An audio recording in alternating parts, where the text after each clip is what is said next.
사랑하고 축복합니다. 6월 13일 화요일입니다.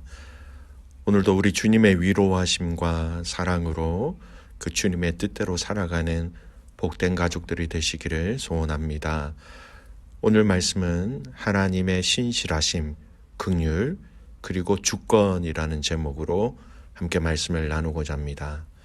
오늘 말씀은 로마서 9장 1절에서 18절까지의 말씀입니다.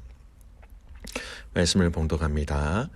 내가 그리스도 안에서 참말을 하고 거짓말을 아니하노라.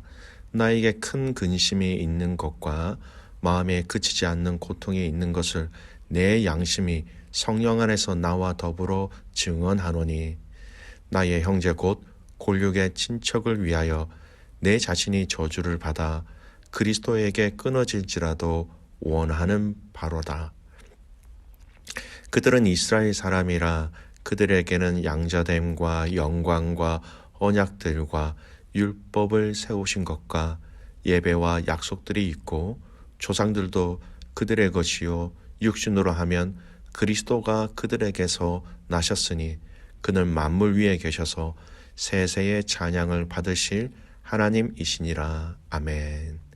그러나 하나님의 말씀이 폐하여진 것 같지 않도다.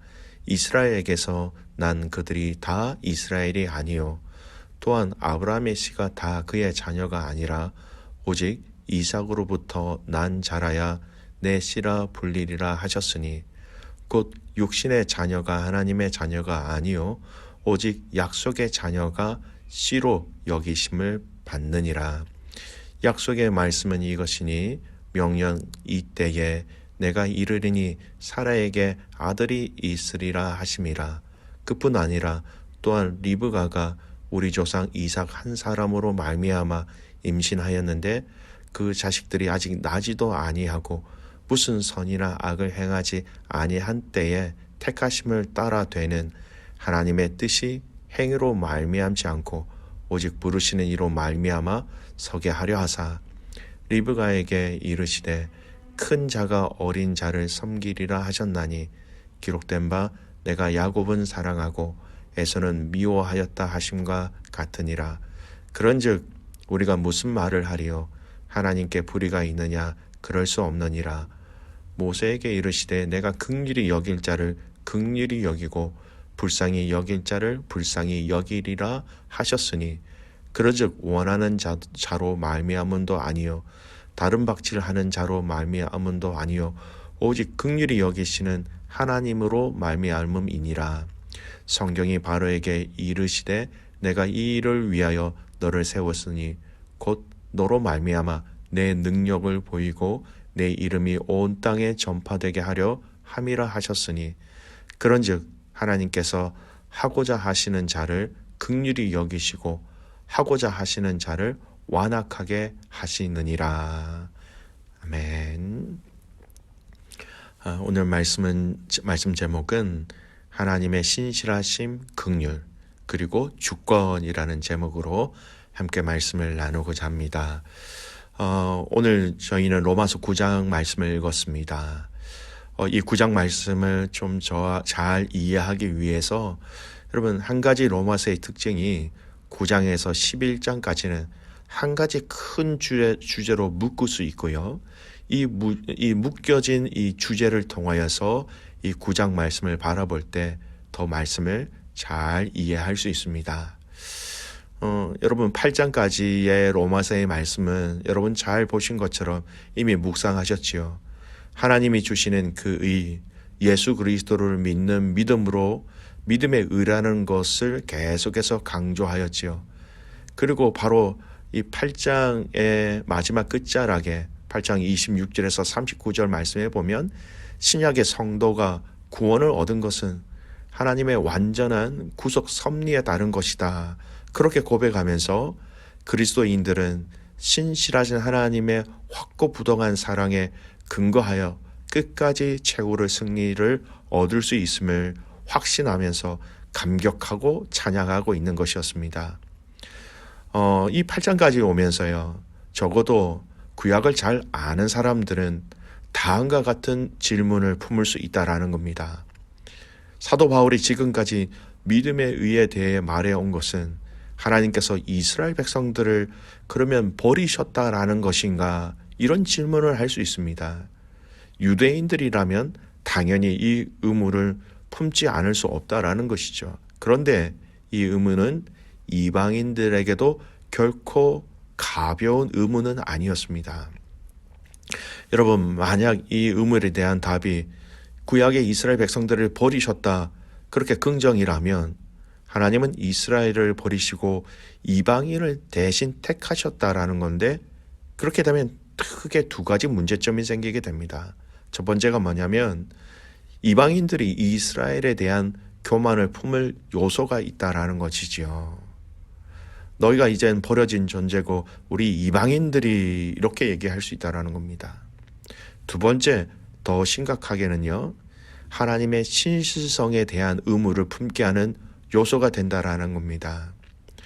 만일 이스라엘을 향한 그 언약의 관계에서 하나님이 신실하지 못하신 분으로 판명된다면 신약의 그리스도인들의 구원 역시 확실성을 보장할 수 없는 것 아니겠습니까? 구약의 하나님이 이렇게 또 바꾸셨다면 신약의 하나님이 또 이렇게 바꿀 수 있지 않느냐, 신뢰에 대한 질문이죠. 따라서 이스라엘 이 민족에 대한 문제는 지금까지 바울이 말해온 바 믿음을 통해 주어지는 의의 정당성을 입증하기 위해서 반드시 이 질문에 설명되어져야 할 답이 필요했다라는 겁니다. 이러한 관점에서 오늘 우리 본문의 말씀을 봐야 한다라는 것이죠. 먼저 1절에서 5절까지의 내용의 핵심이 무엇입니까? 불신앙으로 구원에서 멀어진 이스라엘 동족을 향한 사도 바울의 안타까움, 비로를 토로하고 있다라는 겁니다. 여러분, 유대인들이 구약을 통해서 하나님의 은혜를 얼마나 많이 받았습니까? 그러나 저들이 그리스도를 알지 못하는 이것에 대해서 바울은 너무나 안타까워하고 있는 것이죠. 유대인들을 향한 바울의 그의 마음의 근본적인 마음을 잘 알 수 있는 구절이 있습니다. 오늘 본문 3절 말씀 보십시오. 나의 형제 곧 골육의 친척을 위하여 내 자신이 저주를 받아 그리스도에게서 끊어질지라도 원하는 바로라. 여러분, 이 구절을 세 번역으로 좀 읽어드릴게요. 나는 육신으로 내 동족인 내 결례를 위하는 일이라면 내가 저주를 받아서 그리스도에게서 끊어질지라도 달게 받겠습니다. 여러분, 그리스도에게서 끊어질지라도, 여러분, 죽음을 의미하고 죽음의 더 큰 것을, 더 큰 죽음, 더 근본적인 죽음을 의미하고 있다는 것을 알고 계시죠? 내가 죽어서, 아니 이 육신의 죽음뿐만 아니라 내가 사라진다 하더라도 그들이 복음 안에 돌아올 수만 있다면 나는 그렇게 하겠다라는 그들을 향한 간절한 마음. 여러분, 우리 안에 참으로 필요한 마음과 자세인 것 같습니다. 하나님을 알지 못하는 그 영혼들을 향한 간절함, 우리의 가족들 중에서도 우리와 함께 살아가고 있는 하나님을 알지 못하는 자들에 대한 이런 중보와 간절함이 여러분, 이 시대 속에서 점점 식어져 가는 것 같습니다. 저와 여러분 안에 이 바울이 가졌던 그 잃어버린 영혼들을 향한 그 간절한 마음이 주님께서 우리에게 부어주심으로 말미암아 저와 여러분 안에 충만하게 있기를 간절히 소원합니다. 두 번째, 우리가 보아야 할 내용은요, 이스라엘을 향한 하나님의 약속은 없어진 것이 아님을 그렇게 설명하면서 이 설명 가운데 하나님의 긍휼하심과 또 하나님의 주권을 살펴볼 수 있다라는 겁니다. 이스라엘에 대한 하나님의 그 언약의 유효성과 선택에 의한 참 이스라엘 계보에 대해서 언급하는 것이죠. 바울은 이스라엘에 대한 하나님의 구원의 언약이 폐허해진 것이 아님을 선언하고 있습니다. 그리고 그 언약의 유효성을 하나님의 언약의 대상인 이스라엘의 개념을 새롭게 정의하면서 다시 얘기하고 있다는 겁니다. 그 내용이 무엇입니까? 6절부터 이어지는 말씀입니다. 모든 육적 이스라엘이 다 참 이스라엘이 아니라는 겁니다. 그 중에서도 이스라엘 백성들, 유대인 중에서도 하나님께 택하심을 받은 자들이 참 이스라엘이며 하나님은 그러한 참 이스라엘 백성들을 구원하셨으므로 하나님의 언약은 결코 폐기된 것이 아니다라는 것입니다. 간단한 의미로 정리를 해버리죠. 그런데 이것을 설명하는 이 과정 속에 우리는 하나님에 대해서 깊이 알 수 있는 몇 가지 특징이 있습니다. 첫 번째가 뭐냐면 하나님의 신실하심이라는 거예요. 6절 말씀 보십시오. 그러나 하나님의 말씀이 폐하여진 것 같지 않도다라는 겁니다. 폐하지 않았다라는 것이죠. 하나님은 택하신 이스라엘과의 언약을 폐하지 아니하시고 성취하셨다라는 것. 하나님은 언약을 통하여 약속하신 것을 끝까지 이루어 가신다라는 것. 이스라엘 백성들 중에서도 하나님이 택하신 그 백성들을 향하여 하나님은 끝까지 이루신다라는 겁니다. 나중에 볼 말씀이지만 로마서 11장 29절 말씀에 보면 하나님의 은사와 부르심에는 후회하심이 없다라고 분명히 얘기합니다. 하나님의 은사와 부르심, 여러분 선택, 콜링이라는 거예요. 절대 후회가 없으신 분, 여러분 폐한다, 없앤다, 후회를 전제하는 단어입니다. 그것이 없다라는 것이죠. 진정한 영적 그 이스라엘을 향한 하나님의 그 신실하심, 그리스도 안에서 택하여 부르신 성도들에 대해서도 그 신실하심으로 끝까지 구원을 이루신다라고 오늘 그 아버지의 마음을 알 수 있다라는 겁니다. 두 번째 하나님에 대해서 알 수 있는 것, 하나님의 긍휼하심입니다. 15절 16절 말씀 보십시오. 모세에게 이르시되 내가 긍휼히 여길 자를 긍휼히 여기고 불쌍히 여길 자를 불쌍히 여기리라 하셨으니 그런즉 원하는 자로 말미암음도 아니요 다른 박질하는 자도 말미암음이 아니요 오직 긍휼히 여기시는 하나님으로 말미암음이니라. 불쌍히 여기신다라는 겁니다. 하나님께서 유대인이든 이방인이든 인간의 다른 박질에 의해서 그것이 아니라 오로지 당신의 긍휼에 기초하여 구원할 자들을 그렇게 선택하신다라는 얘기예요.